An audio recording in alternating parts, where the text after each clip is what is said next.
Surprise! It's an After Schmoe Special. As if we didn't go on long enough this past Friday, we are here to react to the Collider Town Hall. This is Jaye Williams, and I'm the other guy. Thank you so much for joining us. If you don't know what After Schmoe is, it comes out on SK Plus every Friday afternoon. It started out, we were recapping the Schmoes No Live show, and then that went away, and we had this. We got a few notes from Christian. We had an identity crisis. For 1 week, we thought we were recapping the Winger show. We also break down everything going on at Collider. So we have been in the thick of it, talking about this transitional period. And just last week, we were talking about how excited we were about the Town Hall. Just the Collider movie talk graphics were enough to get us excited. But then they announced this Town Hall, and sure enough, we got it today.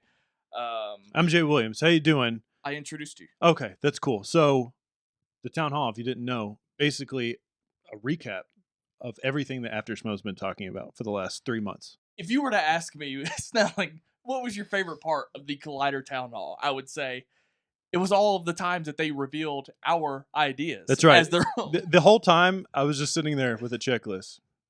That was ours. Came up that with was it. In fact, I was telling my girlfriend, hey, remember all that stuff that I was telling you about every week that you just didn't care about?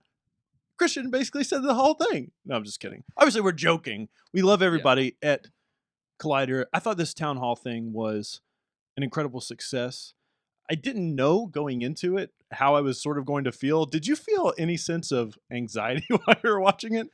I watched it under really weird circumstances. I was at work. So. I was at work as well. Oh, really? But I thought you were off today. I work in the public, so I had it. I had it on. Well, this was for the public. It was. That's true. A lot of people got some good information on Collider Video and what's ahead.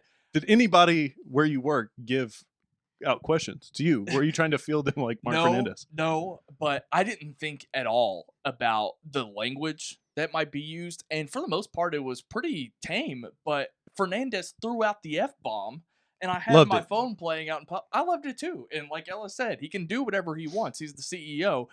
I just didn't think anything of that, and so I was very self-conscious moving forward. I turned down the volume. I mean, we're gonna go through a lot of this stuff, sort of unpack some of it. Listen, I was a little bit anxious just because I knew, I'm not going to get into what we knew and what we didn't know. We've obviously been teasing people for the last 3 months that we knew of some changes. And granted, there were a lot of things that were said that we had no idea about.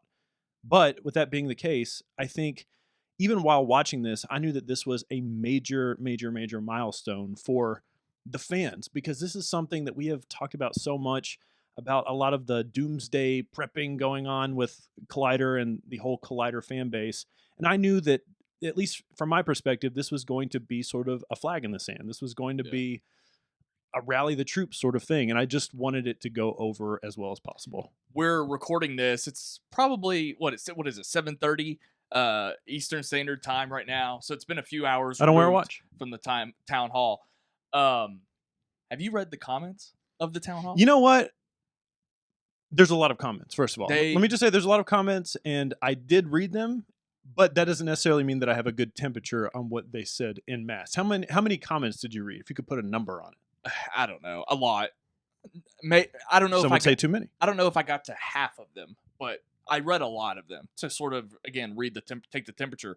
And I went to Schmoeville, was reading some of the Schmoeville comments as well. Not as many there as I thought there would be. Overwhelmingly positive. Right.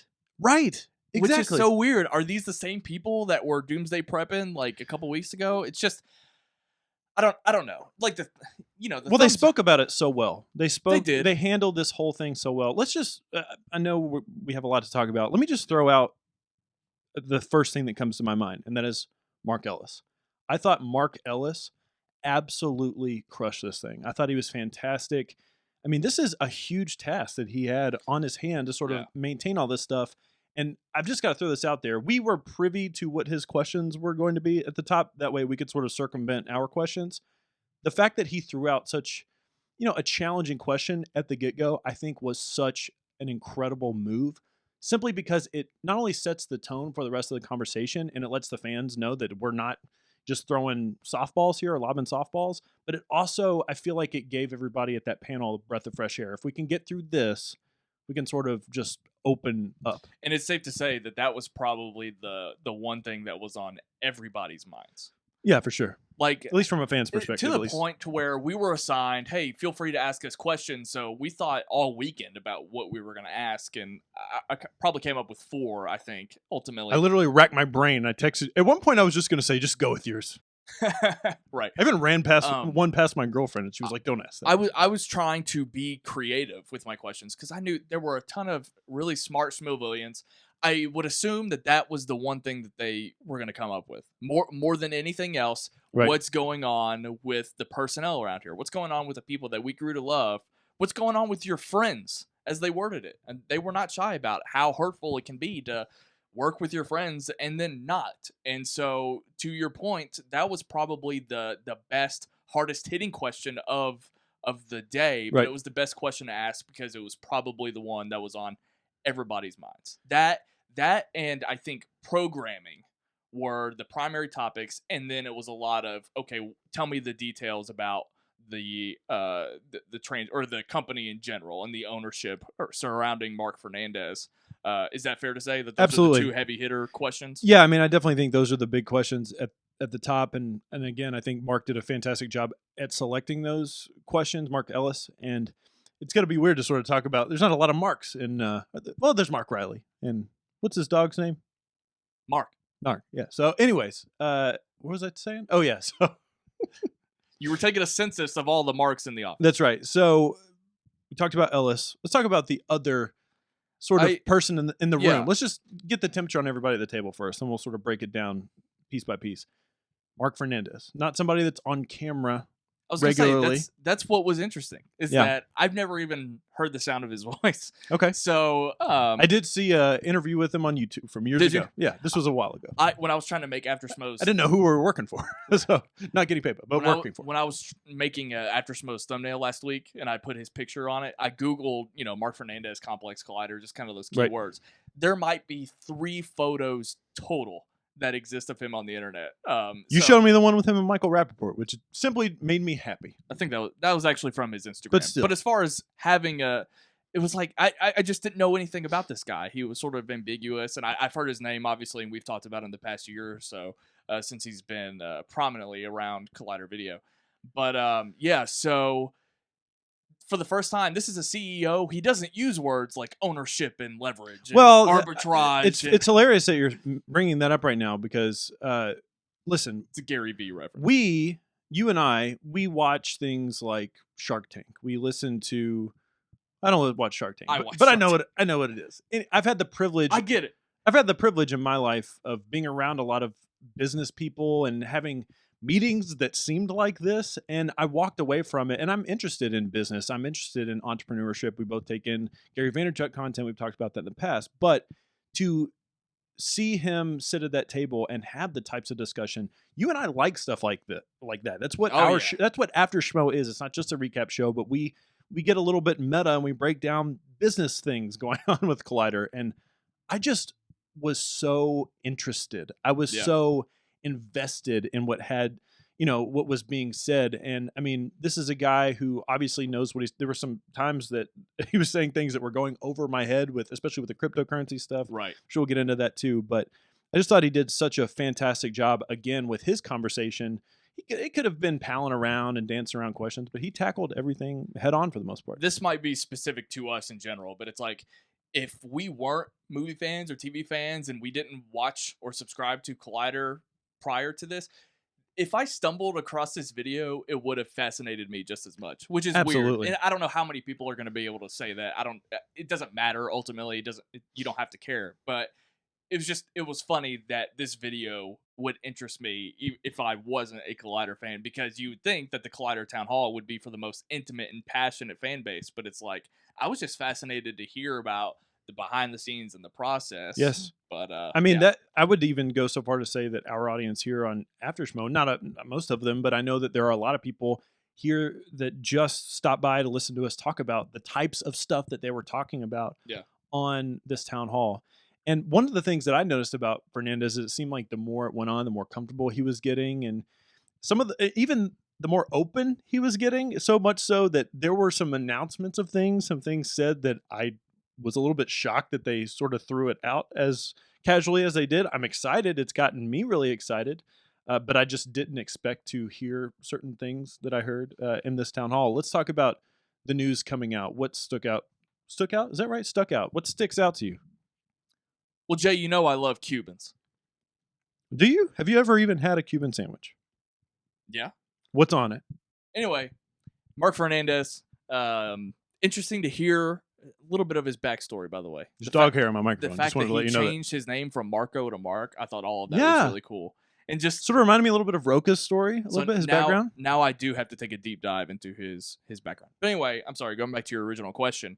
I think what was so great about seeing him there at the table, we're finally not only hearing about the vision, but his passion and how he sort of fell in love with this brand. And Yeah. it feels like, even though he just took over the company, it seems like he's had all these ideas and he saw the potential of Collider a long time ago. Right. So I love the idea of him spending so long with Collider to the point where he was like, I have to buy this. Like that's a really cool idea, and I don't know if I felt that sort of attitude about it up until this point, but and the passion that he had about things that feel like relics, right? So he was talking about how passionate and how big of a fan he was of things like TV Talk and Top 10 and Nightmares, all of that stuff that you and I have even Right. We bought into the fact that we might not see that stuff anymore, at least in the iteration that it used to exist in. And so to hear that guy be like, it was so painful to cancel Top 10 after I brought it to video, like that kind of stuff was really, really good. And that's the kind of language that I think calms some of the nerve-wracked fans. Well, I think being that upfront, that sort of candid about things, especially while showing his appreciation for some of the shows that have now moved on. Yeah. I mean, it's kind of a weird thing, as if they're living entities. I mean, I guess they are. I don't know. It doesn't matter. But to some people, or are they infinite because they exist on the internet? Blockchain, cryptocurrency. So, anyways, it's nice to hear him talk about that stuff and the candid sort of approach that he was taking. I really did buy into the whole thing of him saying sometimes you do have to value the team over family, and that if we want Collider to, and we've been saying this for months now, that if you do want this brand that you love so much, not only to live on literally, but if you want it to grow and continue to evolve, sometimes you do have to make tough decisions, even sacrificing shows that you love. Now, with all of that, when he mentioned that he appreciates and he enjoys Top 10, it's so nice to see, literally with our own eyes, a show like Top 10 go away off Collider Video and still exist on a podcast feed and being as successful as ever. Sort of a look into the future, maybe. Apparently, that was great to hear Christian say. That's the most excited, because that's one thing we've talked about for a long time. Long. Yeah, even last week. Even brought last up last week, and we talk about it off air a lot. Like, it's because what if Collider did this? And it was awesome to hear when everyone was asked, what's your favorite thing? What's the thing that you're looking forward to? To hear that idea, and the fact, again, going back to Top 10, and like you were saying, you're able to bring all those shows that were canceled, bring them back to life in a podcast format.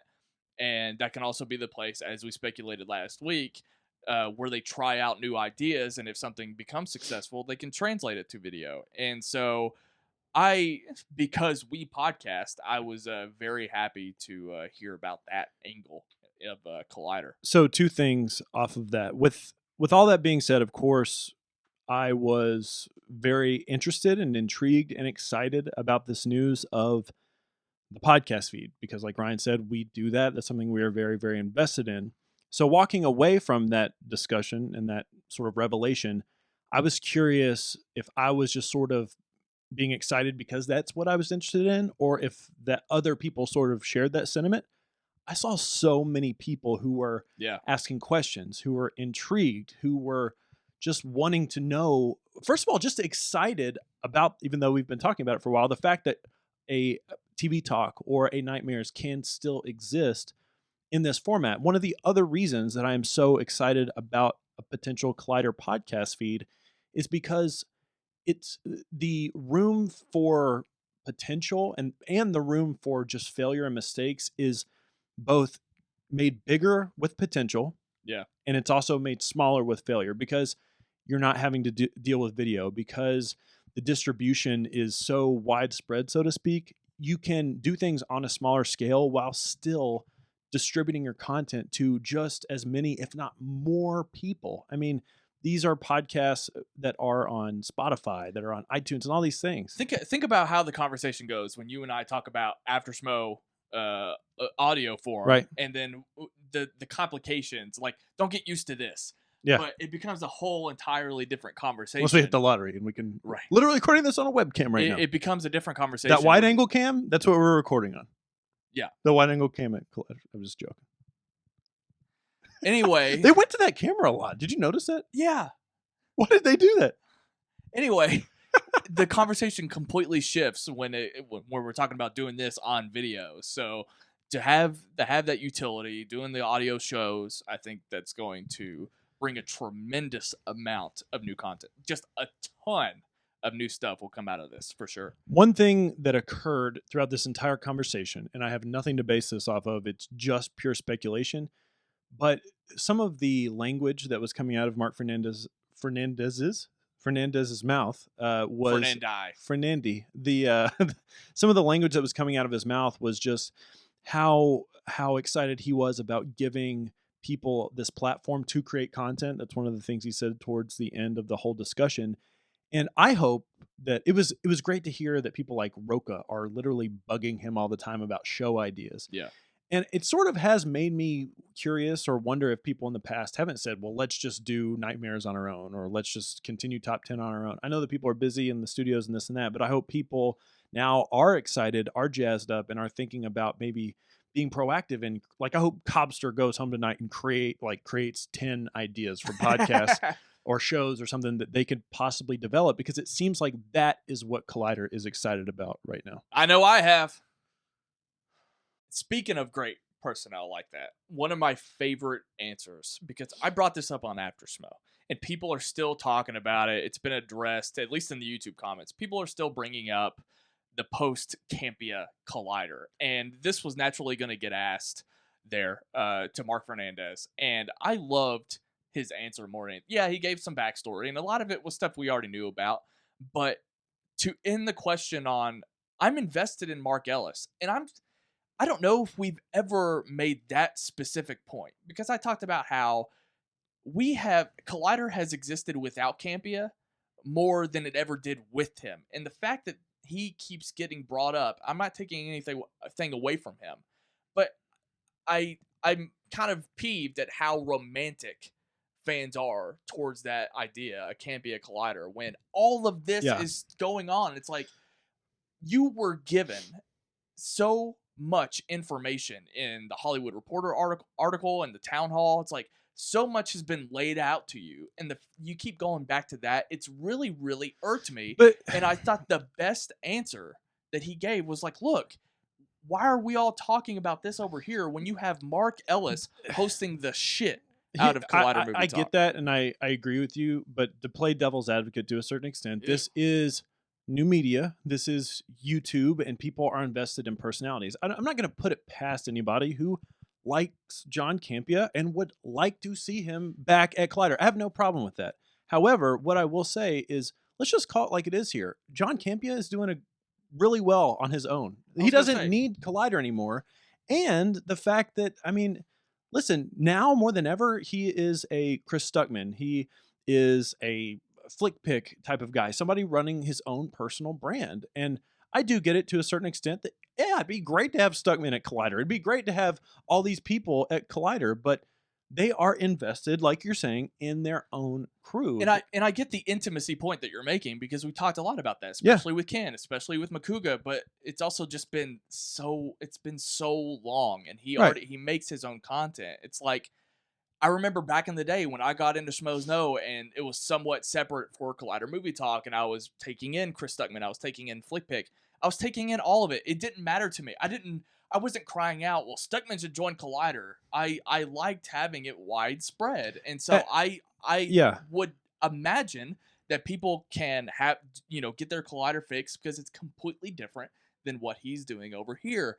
And apparently, especially with all of this uh, new knowledge that we have of Right. where the company is going, it's like, it's just so hard. That's the last thing I'm thinking about. Right. And I listen, while I was playing devil's advocate towards people wanting him on there, I also understand and see the point where people are sort of frustrated that his name keeps coming up, because not only is it time to move on, let's get excited about moving on. And I think that's sort of the conversation to be had. And even the knowledge aside, the existence of the town hall in general, the fact that it happened, the fact that it set a precedent. Yes. He used one of our favorite words, transparency, something that we value. We're glad that they value, because they've done a pretty good job. I think fans have been questioning it as of late, but I think, again, the town hall did a great job putting that sort of to rest. But I was thinking about how this was unlike anything that I've seen in general. Going back to, all of these other movie YouTube channels that we might take in, The Ringer, how transparent is Nerdist?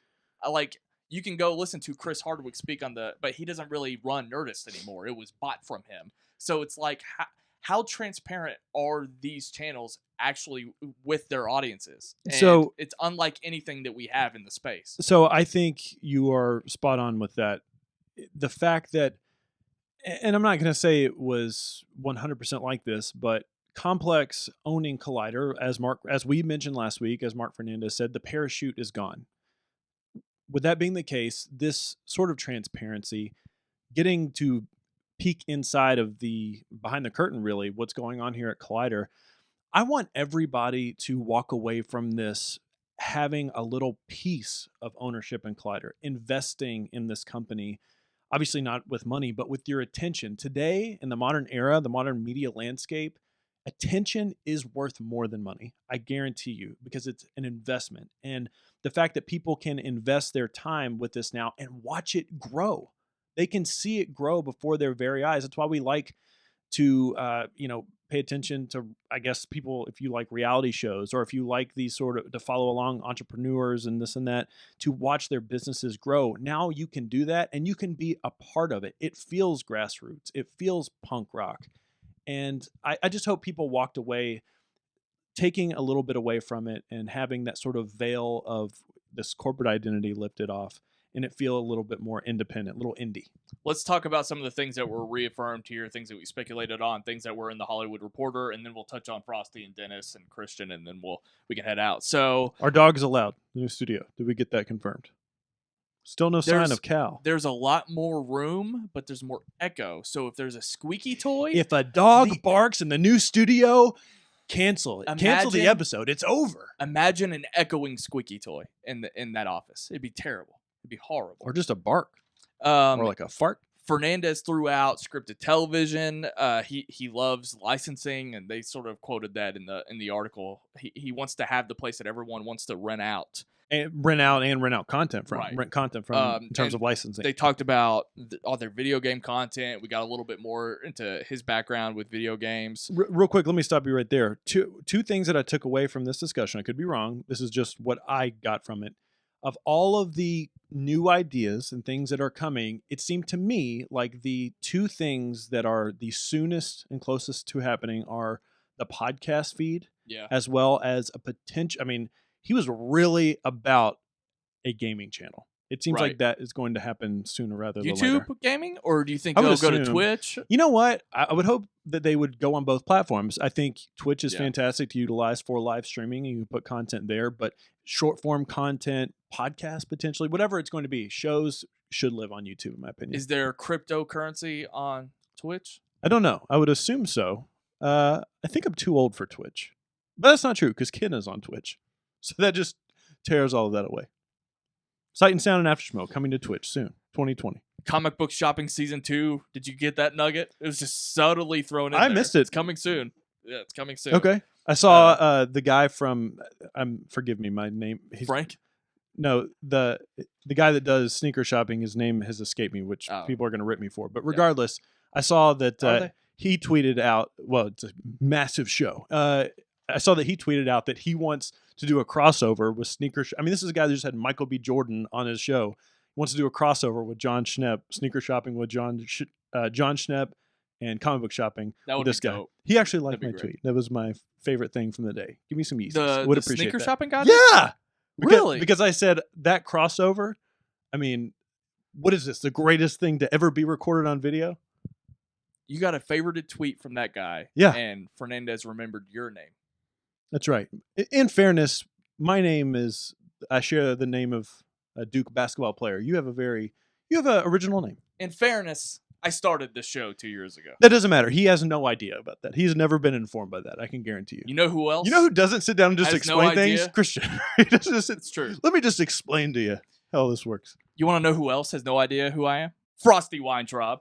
That's probably for the best. Frosty seems like the most level-headed guy. I made sure because I figured that if anybody was going to be out of place at that table, it would be him, because I figured that the Collider Video Town Hall audience would sort of be putting the .com on the back burner. So I made sure I said, Ellis, I hope that he doesn't get left out. Ask him this question, and sure enough, he did. And it was kind of the most vague answer that we got? Because he sort of just answered my question with, yes, this is definitely happening. But I mean, I still don't really know where we are. I mean, I feel like it makes the most sense in this transition period where they've had to scale back on personnel. They have to, I mean, actually, we have seen people from the .com come over and be a part of more stuff. I just saw one of their staff members has started to pop up on movie reviews lately. She was on the Annihilation review with Perry, and I think she was on something else too. Yeah, I didn't know. Did you think that was it? Like, do you think that they'll just, the .com people will become the pundits I mean, and the panelists? no, I don't think so. Is there more to it? I mean, it seems like to me that Collider is a blank slate for people to create content. If you have an idea, bring it. Doesn't matter who you are in under the brass of Collider. Let's work on something, and that makes sense, right? If this is another thing that I took away from this whole discussion, especially when they were talking about the production level of certain things and challenging people in the space. I don't know if it's necessarily because they just felt a little bit comfortable at Collider, but now that Marc Fernandez and Christian are challenging their production team, who got so many shout outs on this, and as they should, because they do such a fantastic job. Definitely. This is a building full of insanely talented people. When we saw top 50 superhero movies, we were like, they had this in their catalog of things to do, how great it looked. I mean, the way it was produced, all that stuff. And I just feel like having all of that creativity under one roof in one space, like, let's tap into it. Why just do movie talk every single week? Why start an unboxing show? Let's tap into the creativity of these people, the talents of these people that are in this building. And I feel like that's what's happening right now. And could you imagine if they did that now? The top 50 superhero list would have way more echo. And I'm not trying to shit on the unboxing videos. I'm just saying we can go further now. We can do more, we can dream bigger. Bring back Captain Learning. Yeah, absolutely. I'm just saying. It just seems like that's the case. And especially and I've heard people talk about how talented Dennis is behind the scenes and producing, the technical aspect of things. And I'm excited to sort of see what he's got going on in the future too, with set design, obviously, the way things are going to look. Obviously, we've already seen an improvement on that. You want to take a breath? No. Continue on. That's pretty much all I got. Did Dennis say anything else in particular that tickled your pickle? He was probably just the most like, let's get it done. He had so much probably going on through his own mind, because the things that we're starting to see right now, it feels like he's sort of at the forefront of, in terms of being responsible for how things are produced. I love the fact that the praise was thrown around to everybody there. The group not group discussion, but group hug at the end was very touching to see, I think. I think it was kind of funny to hear Fernandez say that Christian turned him on to merchandising. Like, this guy was going on and on about the blockchain and cryptocurrency and saying all this and that, and then the merchandising was sort of the thing that he had to. It was interesting at the time when I heard him say that, but the more I think about it, and again, I have nothing to base this off of, but it seems like, from my perspective, Marc Fernandez is the type of person who is an entrepreneur and a businessman on the digital level. His background with video games, his background with Complex and video and Complex, and how advantageous he saw Complex basically overnight having a video presence. I mean, all this stuff is digital. usually when people are that invested in this one sort of corner, things that are more physical, like, first of all, things that are physical like merchandising, they pose an immense more amount of problems and things to wrap your head around. But that's something that Mark and Christian have been doing for a very long time. So I do see how you can wrap that into it. Do you know what my favorite video game of all time is? Super Mario Pac-Man Brothers. You ruined my joke. Mrs. Star Fox. Totally ruined my joke. Don't hire me for the video. You know what? Here's why you can't hire me for the video game channel. I'm just going to withdraw my resume right now because I put my Xbox in this closet behind me so that I could podcast more. Yeah. Do you have your Xbox hooked up? Well, yeah. It's how I watch everything. That's why your investment is divided. Because you've got 1 foot in the video game door and 1 foot in the podcast door. Oh. How dare you? Okay. That's a good thing to me. I can do it all. Versatility. I'm a Snelling of all trades. I like that. I like that about you, kid. You got anything else? I don't think so. I mean, all right. That's pretty much it, I think. I do hope we get more of these. I think it was really cool. If this is your first time checking out After Schmoe, where have you been? I think. But we also haven't really been. Was this the first time that we've ever really been? Our names have been dropped on Collider proper. That's not true. No. There have been some times. Yeah, my name has been read aloud several times. But how can I find you online? I don't know how to explain that. You can find me every Friday on SK Plus and the Schmoes Know podcast feed, hosting After Schmoe. We also do a show called Sight and Sound Weekly. The video version of that appears on SK Plus every Monday, so you can check that out. We're talking about pop culture stuff, and you can follow me on Twitter and Instagram at WhatUpSnell. And I've said it for the past few weeks. I hope that you feel better. I hope that you felt better about Collider before the town hall, but I don't know. I mean, you're out of your mind. You're a crazy person if the town hall didn't put everything to rest. And actually, you know what? If you have a question that you don't think it was properly addressed on the town hall, leave it in this comment section and maybe we can provide some insight. We don't know everything. We don't know a ton, but we can give you our takes into things, and maybe you will get some attention from the Schmoes, from the Collider video people, and maybe they'll jump in and answer your question as well. Jaye Williams. You can find me at Jaye Williams, J to the A to the Y to the E on Twitter and Instagram. It's the same for both. We're holding it down on Sight and Sound, talking all things pop culture, music, movies, and television. We just launched a brand new show called More Than Music. If you're into music, check it out. If you're not into music, check it out too. It's our first scripted show. Yeah, maybe I'll pitch it to somebody one day. No, it's mine. And if you thought Lady Bird had any chance, we're not here for that. I didn't even. You know what I did instead of watch the Oscars? I went and saw Black Panther 2 weeks late. Take it easy. Bye-bye.